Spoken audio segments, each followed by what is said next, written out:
ఇష్టకామేశ్వరి. గణపవరంలో గణపతి శాస్త్రి ఒక సామాన్య గృహస్థు. ఇష్టకామేశ్వరి వారి ఇలవేలు. ఆ ఊళ్ళోనే ధనరాజ్ అనే ఒక షావుకారు కూడా ఉండేవాడు. అతడు పేరుకి ధనరాజే గాని చాలా పేదవాడు. అతడు శాస్త్రి వద్దకు వెళ్లి తన సంగతి చెప్పుకొని ఐశ్వర్యం వచ్చే మార్గం ఏదైనా సెలవిమ్మన్నాడు. అందుకు శాస్త్రి, నేను సేవిస్తున్న ఇష్టకామేశ్వరినే నువ్వు కూడా కొలువు.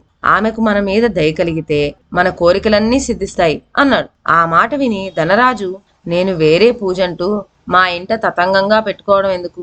రోజు పూజ వేళకి మీ ఇంటికే వచ్చి అమ్మవారికి దండం పెట్టి వేడుకుంటాను అన్నాడు. అలాగే అన్నాడు గణపతి శాస్త్రి. కొంతకాలం అయ్యేటప్పటికి వాళ్ళ భక్తికి మెచ్చుకొని ఇష్టకామేశ్వరి ప్రత్యక్షమైంది. 4 చేతుల్లోనూ 4 కొబ్బరికాయలు పట్టుకొని మరీ వచ్చింది ఆమె. మీకేం కావాలో కోరుకొని ఈ కొబ్బరికాయలను కొట్టండి అని చెప్పి ఆ టెంకాయల్లో 3 గణపతి శాస్త్రికి, మిగిలిన 1 ధనరాజుకి ఇచ్చి అంతర్ధానం అయిపోయింది. ఇందుకు శాస్త్రి సంతోషించాడు. ధనరాజు చిన్నబుచ్చుకున్నాడు. ధనరాజు భార్య కాసులమ్మతో జరిగిందంతా చెప్పి, చూసావా అమ్మవారు ఎంత పక్షపాతం చూపించిందో, ఆ బ్రాహ్మణుడికి 3 ఇచ్చి నాకొక్కటే ఇచ్చి ఊరుకుంది అన్నాడు.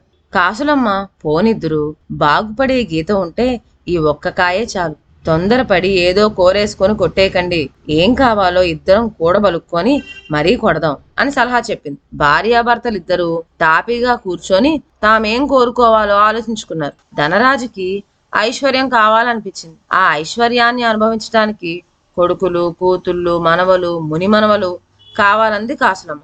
వాళ్ళ పెళ్లి పేరంటం చూసేటందుకు దీర్ఘాయుష్ కావాలన్నాడు ధనరాజు. ముసలితనంలో కూడా తమ వాళ్లకు తమ మీద గౌరవం ఉండాలంది కాసులమ్మ. ఇలా తమ కోరికలు చెప్పుకుంటూ పోగా ఒక్క కాయతో ఇన్ని కోరికలు ఎలా సిద్ధిస్తాయి అనిపించింది ఆ దంపతులకి. వెంటనే ధనరాజుకి ఆలోచన తట్టింది. ఒక కాగితం తెచ్చి బాగా ఆలోచించి దాని మీద కోరికలన్నీ రాసుకొని ఒక వాక్యంలో ఇలా రాశాడు. తల్లి ఇష్టకామేశ్వరి, 7 అంతస్తుల వెండి మేడపై నా ముని మనమన్ని కుమారుణ్ణి బంగారు గొలుసుల రత్నాల తొట్టెలో పరుండబెట్టి తన మేనిపైన నవరత్నమయులైన రకరకాల ఆభరణాలు ఒండొంటికి తగిలి గల్లు గల్లున మ్రోగుతుండగా ఊపే నా భార్యను ప్రక్కన నిలబడి చూస్తూ ఆనందించే నన్ను, మా పుత్ర పౌత్ర ప్రపౌత్రులు దౌహిత్రులు వారి వారి భార్యలతో వచ్చి భయభక్తులతో సేవించేటట్లు అనుగ్రహించు అని రాసుకున్నాడు.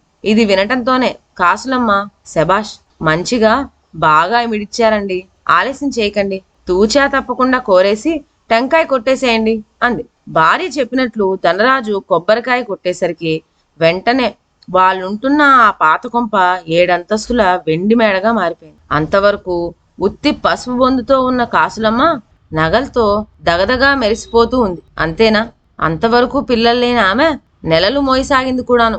ఈ నిదర్శనాలు కనపడటంతోనే ధనరాజు, కాసులమ్మ తాము కోరుకుందంతా క్రమంగా సిద్ధించి తీరుతుందని తెలుసుకొని సంతోషించారు.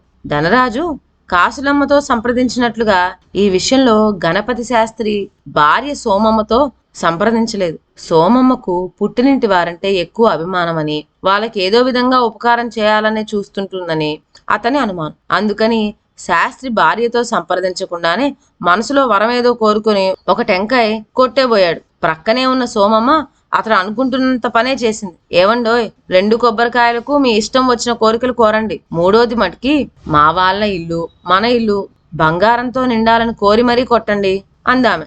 అత్తవారంటే ఉన్న కోపం చేత వెటకారంగా శాస్త్రి, బంగారం కాదు గాడిద గుడ్లతో నిండాలి అంటూ కాయ కొట్టేశాడు. ఏముంది, ఆ నోటి మాట నిజమై శాస్త్రి ఇల్లంతా గాడిద గుడ్లతో నిండిపోయింది. శాస్త్రికి చిరాకెత్తి వాటిని వదిలించుకోవాలనే ఆతృతతో గుడ్లు మాయం కావాలి అంటూ 2వ కాయ కొట్టేశాడు. ఈ మాటు ఆ గాడిద గుడ్లు కాక దంపతులు కంటి గుడ్లు కూడా పోయాయి.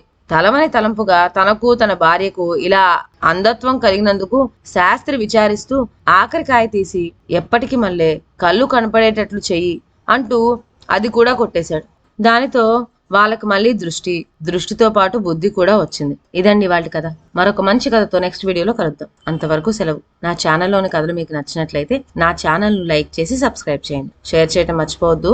కొత్త కథల నోటిఫికేషన్ కోసం బెల్ ఐకాన్ ప్రెస్ చేయండి. Thank you.